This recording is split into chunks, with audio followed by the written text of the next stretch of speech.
Hello guys, नमस्ते, स्वागत छ हजुरहरूलाई मेरो मिनी ब्लगमा।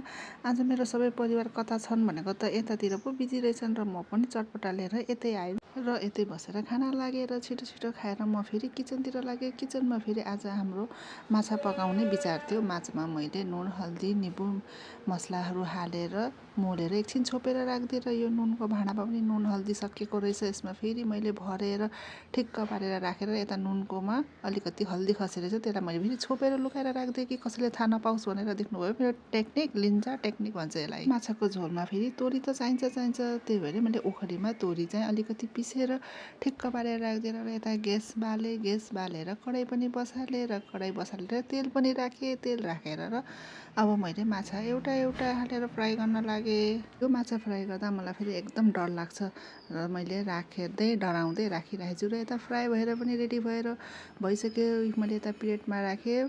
फ्राई भइसकेकोलाई मैले निकाल्दै प्लेटमा राखेर यतातिर मेरो फेरि प्याज, टमाटर अनि तेजपत्ता र एउटा मात्रै खुर्सानी मैले रेडी पारेँ र यो रेडी पारेर राखेको प्याजहरू मैले भुट्दैछु हल्का आगो गरेर र मलाई पकाउँदै गर्दाखेरि यो मलाई ग्यासमा आएको तेलको छिट्काहरू हुन्छ नि, यो चाहिँ पुस्नै पर्छ, चाहे हात किन नपोलोस्, पुस्न त पर्छ र मैले अघि यसमा पिसेको तोरी र मसला राखेर मैले यसलाई चलाउँदैछु।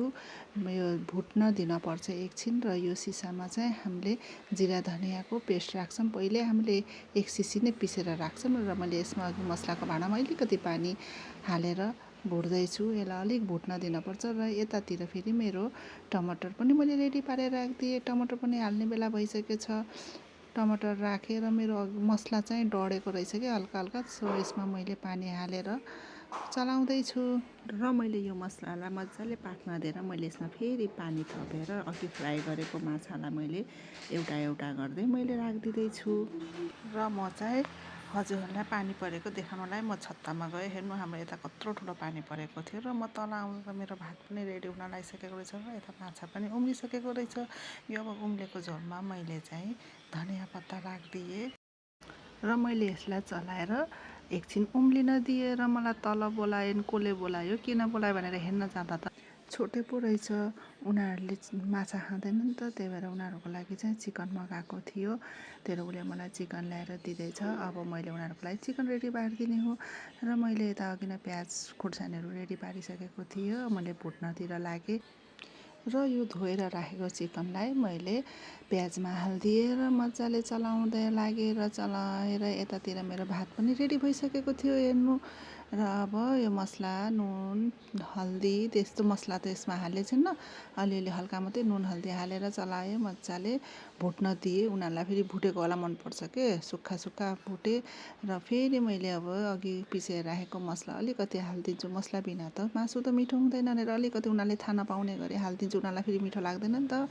र मेरो आँखा यता फेरि ठ्याक्कै भुजियातिर, यो आलुको भुजिया हामीले किन यसरी राखेको भने खास आज हामीले खाने विचार थियो आलुको भुजिया, तर पानी परेर फेरि हाम्रो सोच फेरि हाम्रो बदलेर माछामा गएको हो।